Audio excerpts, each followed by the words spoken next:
Chapitre 2, les solutions aqueuses. Exercice. Exercice numéro 1. On souhaite préparer 250 ml de solution de permanganate de potassium de concentration en masse, C égale 0,50 g par litre. Écrire la formule permettant de calculer la masse M de permanganate de potassium à peser pour préparer la solution. Calculer la masse M. Indiquer le protocole à suivre pour fabriquer la solution. Donc la formule qui permet de calculer la masse M de permanganate de potassium à peser pour préparer la solution, c'est petit m égale concentration en masse en permanganate de potassium de la solution multiplié par le volume de solution. Le volume de solution s'exprime en litres, la concentration en masse en grammes par litre, et donc la masse en grammes. Calculer la masse M. Appliquons la formule précédente et convertissons le volume de 250 ml en litres. 250 ml, c'est 250 divisé par 1000 litres, soit 0,250 litres, ou encore 250 multiplié par 10 puissance moins 3 litres. La masse de permanganate de potassium à dissoudre est de 0,125 g. Indiquer le protocole à suivre pour fabriquer la solution. À l'aide d'une spatule, d'une coupelle et d'une balance, on pèse 0,125 g de permanganate de potassium que l'on va introduire dans une fiole jaugée de 250 ml. On y ajoute de l'eau distillée aux 3/4. On bouche, on agite pour favoriser la dissolution. Ensuite, on ajuste au trait de jauge avec de l'eau distillée à l'aide d'une pipette simple. On bouche, on agite pour homogénéiser la solution. On choisit une fiole jaugée de 250 ml puisque nous souhaitons préparer 250 ml de solution. Et la fiole jaugée est le récipient ou la verrerie la plus précise pour préparer une solution. Exercice numéro 2. On prépare 250 ml de solution de nitrate d'argent en dissolvant 2,45 g de ce composé ionique dans de l'eau. Petit 1, quel est le soluté? Quel est le solvant? Ici, le solvant est l'eau et le soluté, le nitrate d'argent. Qualifier la solution obtenue. Le solvant étant de l'eau, la solution est aqueuse. Le soluté étant un composé ionique, la solution est ionique.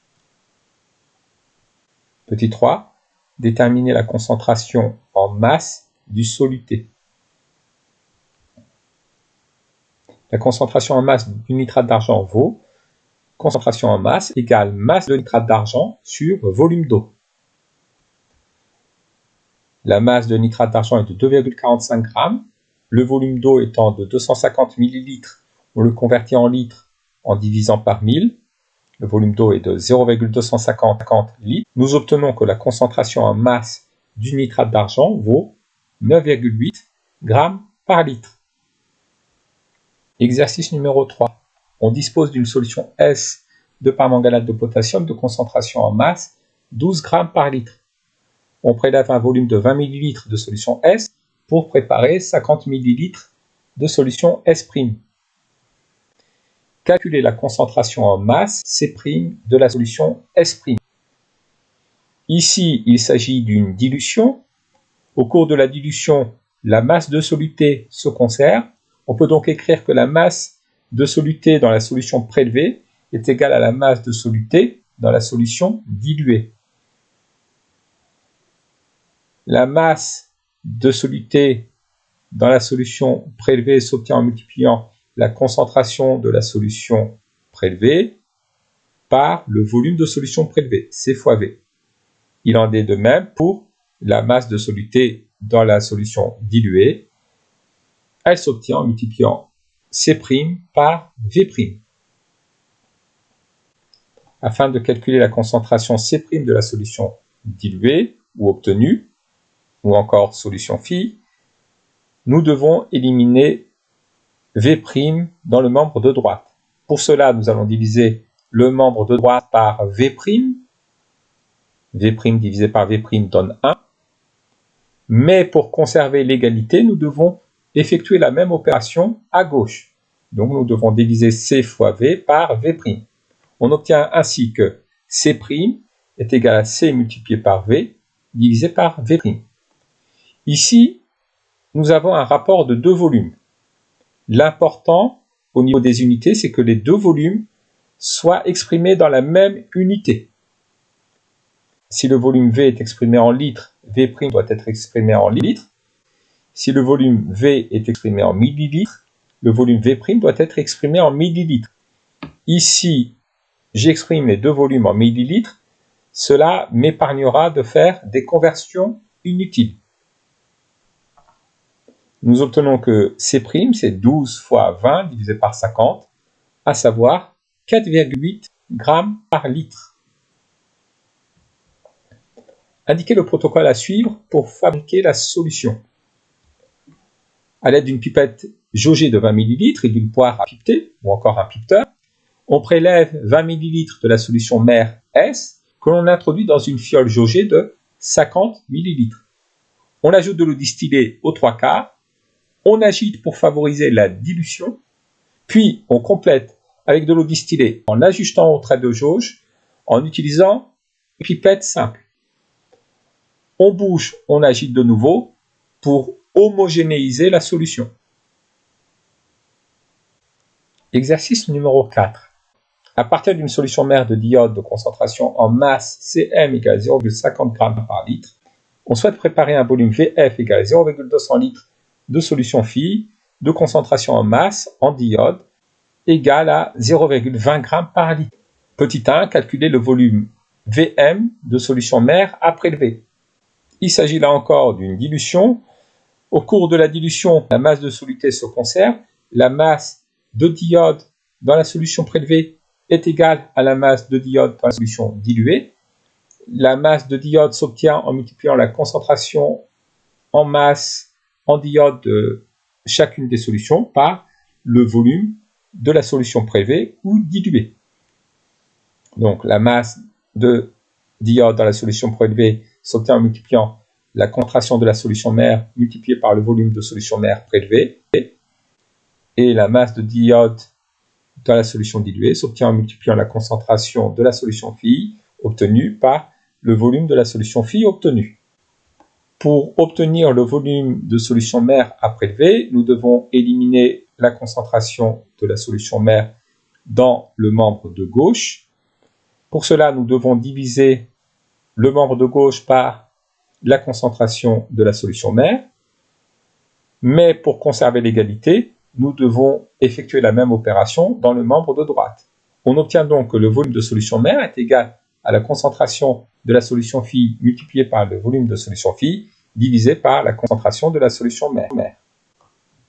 Si j'exprime le volume de solution Phi en millilitres, j'obtiens le volume de solution mère en millilitres. Si j'exprime le volume de solution Phi en litres, j'obtiens le volume de solution mère en litres. Ici, je vais exprimer le volume de solution Phi en litres, 0,200. Donc, le volume de solution mère est égal à 0,20 fois 0,200 sur 0,50. Nous obtenons 0,080 litres, qui correspond à 80 millilitres. Pour préparer la solution par dilution, il faut prélever 80 ml de solution mère. Calculons le facteur de dilution. Pour calculer le facteur de dilution, deux formules sont possibles. Soit nous faisons le rapport des volumes, soit le rapport des concentrations. Comme le facteur de dilution est un nombre supérieur à 1, le numérateur doit être supérieur au dénominateur. Donc, comme le volume de solution Phi est supérieur au volume de solution mère prélevée, le facteur de dilution est égal au volume de solution Phi divisé par le volume de solution mère. Nous obtenons 200 sur 80, à savoir 2,5. Nous aurions pu calculer le facteur de dilution en faisant le rapport des concentrations, sachant que au cours de la dilution, la concentration diminue, la concentration de la solution mère est supérieure à la concentration de la solution Phi. Donc, le facteur de dilution étant supérieur à 1, il est égal à la concentration de la solution mère divisé par la concentration de la solution phi. 0,50 divisé par 0,20, on obtient là encore 2,5. Nous avons dilué la solution 2,5 fois. Indiquez le protocole à suivre pour fabriquer la solution. Le protocole est toujours le même. À l'aide d'une pipette jaugée de 80 ml et d'une poire à pipeter ou pipeteur, on prélève 80 ml de solution mère que l'on introduit dans une fiole jaugée de 200 ml. On ajoute de l'eau distillée aux 3/4. On agite pour favoriser la dilution.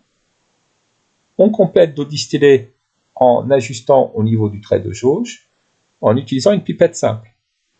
On agite de nouveau pour homogénéiser. Exercice numéro 5.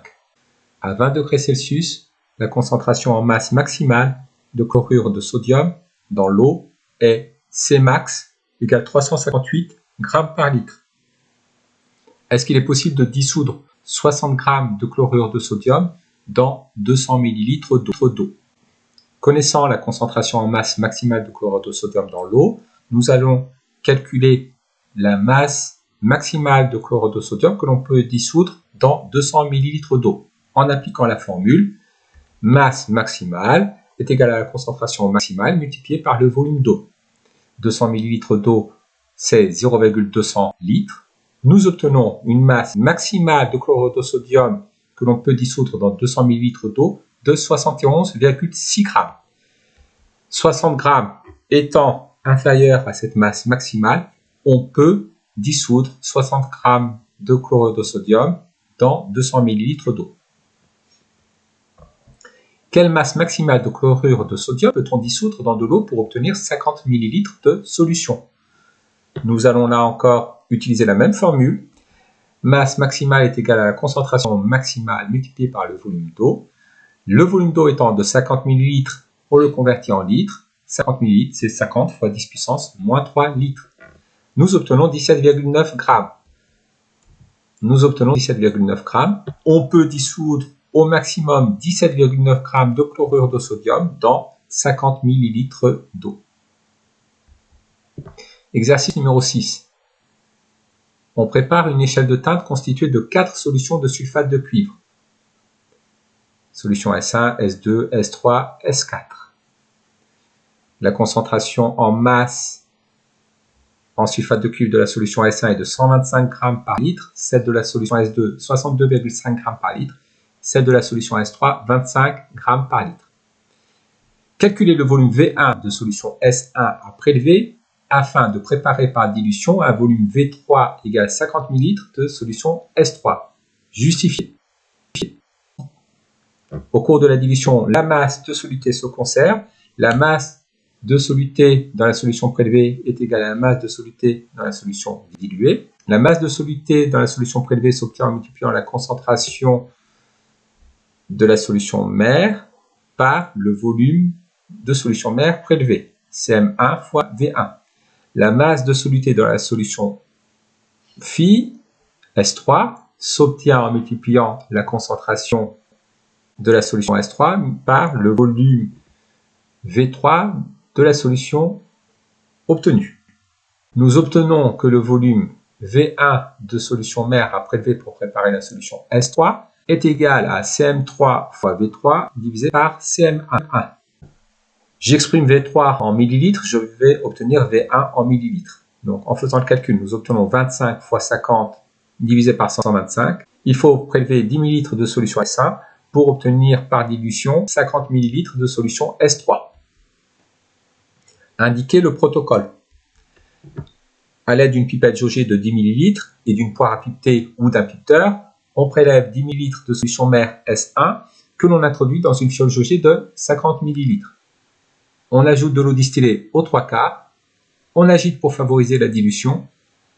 On complète l'eau distillée en ajustant au niveau du trait de jauge en utilisant une pipette simple. On l'agite de nouveau pour homogénéiser. On prépare S4 en diluant 10 ml de solution S1 dans une fiole jaugée de 100 ml. Que vaut la concentration Cm4 de la solution S4? On procède de la même manière avec la solution mère S1 et la solution phi S4. Au cours de la dilution, la masse de soluté se conserve. La masse de soluté dans la solution prélevée est égale à la masse de soluté dans la solution diluée. Nous obtenons Cm1 fois V1 est égal à Cm4 fois V4. La concentration de la solution S4 s'obtient en divisant Cm1 fois V1 par V4. Comme nous avons un rapport de deux volumes, V1 sur V4, il est important de les mettre dans la même unité. Ici, pour éviter des conversions inutiles, je les laisse en millilitres. Nous obtenons que Cm4 est égal à 125 fois 10 divisé par 100, c'est-à-dire 12,5 g par litre. On utilise cette échelle de teinte pour déterminer la concentration en masse d'une solution de sulfate de cuivre. Sa coloration se situe entre celle de S3 et celle de S4. Donnez un encadrement de la concentration en masse de cette solution. Plus la teinte d'une solution est foncée, plus la concentration en masse de la solution est élevée. Ici, comme la coloration de la solution se situe entre celle de S3 et celle de S4, la concentration de la solution de sulfate de cuivre, inconnue, est comprise entre Cm4 et Cm3, c'est-à-dire entre 12,5 g par litre et 25 g par litre. Exercice numéro 7. On désire connaître la concentration en masse en sucre dans un jus de pomme. On utilise pour cela une courbe d'étalonnage représentant la masse volumique d'une solution aqueuse en fonction de sa concentration en masse en sucre. On réalise pour cela des solutions aqueuses étalons de sucre. Proposez un protocole pour déterminer la masse volumique de chacune des solutions étalons. Alors, on va peser une fiole vide de 100 ml, on la pose sur la balance et on tare la balance. On la remplit de solution étalon jusqu'au trait de jauge afin d'avoir 100 ml de solution. On pèse la fiole remplie, on obtient alors la masse de 100 ml de solution. On divise la masse de la solution par le volume correspondant. On obtient la courbe d'étalonnage suivante. Rappelez ce que les grandeurs représentent. En ordonnée, nous avons la masse volumique ρ de la solution. La masse volumique de la solution, c'est la masse de la solution divisée par le volume de solution. Elle s'exprime en grammes par litre. Et en abscisse, nous avons la concentration en masse en sucre de la solution. La concentration en masse en sucre de la solution, c'est la masse de sucre dans la solution divisée par le volume de solution. Et elle s'exprime également en grammes par litre. La mesure de la masse volumique du jus de pomme donne 1050 grammes par litre. Déterminer la concentration en masse en saccharose du jus de pomme. Alors, sur la courbe d'étalonnage, on reporte la masse volumique du jus de pomme, 1050 grammes par litre. Et on lit l'abscisse correspondante. On obtient 112 grammes par litre, une concentration en masse en saccharose du jus de pomme de 112 grammes par litre. Exercice numéro 8. Le paranitrophénol PNP est un polluant organique venant de la biodégradation des pesticides. On doit surveiller sa présence dans les eaux de boisson. Solution E. L'absorbance A d'une solution colorée correspond à sa capacité à absorber la lumière qui la traverse. Ceci, c'est une grandeur physique liée aux solutions, notamment colorées. Protocole. Évaporer de l'eau afin d'accroître fortement la concentration en PNP. Ainsi, la solution S obtenue est 100 fois plus concentrée que la solution E. À l'aide d'une solution S0 de PNP de concentration C0 égale 100 mg par litre, préparez 5 solutions phi SI de volume V égale 100 ml en prélevant un volume VI de solution S0 complété à 100 ml par de l'eau. Mesurez l'absorbance des solutions SI. Tableau de résultats de mesure. La mesure de l'absorbance de la solution S donne A' est égal à 0,235. Nous avons l'absorbance de chacune des solutions étalons, ainsi que le volume VI de la solution S0 qui a servi à préparer ces solutions étalons. À l'aide du document 2, calculer les concentrations en masse des solutions phi. Pour préparer la solution phi, nous avons procédé à la dilution de la solution S0. Au cours de la dilution, la masse de soluté se conserve. La masse de soluté dans la solution prélevée est égale à la masse de soluté dans la solution diluée. La masse de soluté dans la solution prélevée, c'est C0 multiplié par le volume VI de solution S0 prélevée. Et la masse de soluté dans la solution diluée, c'est la concentration de la solution diluée CI multiplié par le volume de solution phi obtenue. I va de 1 à 5. Donc pour la solution S1, la concentration C1 est égale à C0 multiplié par V1 sur V. Nous obtenons 1 mg par litre. Nous faisons de même pour la solution S2, S3, S4, S5. Et nous obtenons les concentrations affichées. Tracez la courbe d'étalonnage représentant l'absorbance en fonction de la concentration en masse. Nous obtenons une droite passant par l'origine. À l'aide de la courbe, déterminez la concentration en masse en PNP de la solution S, puis de la solution E. Nous allons reporter l'absorbance de la solution S sur la droite, à savoir 0,235, et nous lisons en abscisse la concentration en masse de la solution S, 1,9 mg par litre. La concentration en masse en PNP de la solution S est de 1,9 mg par litre. La solution S a été obtenue à partir de la solution E en évaporant le solvant. Donc, la solution E est 100 fois moins concentrée que la solution S. Ainsi, la concentration en masse en PNP de la solution E est égale à la concentration en masse en PNP de la solution S divisé par 100. À savoir 1,9 fois 10 puissance moins 2 mg par litre, ce qui correspond à 19 microgrammes par litre.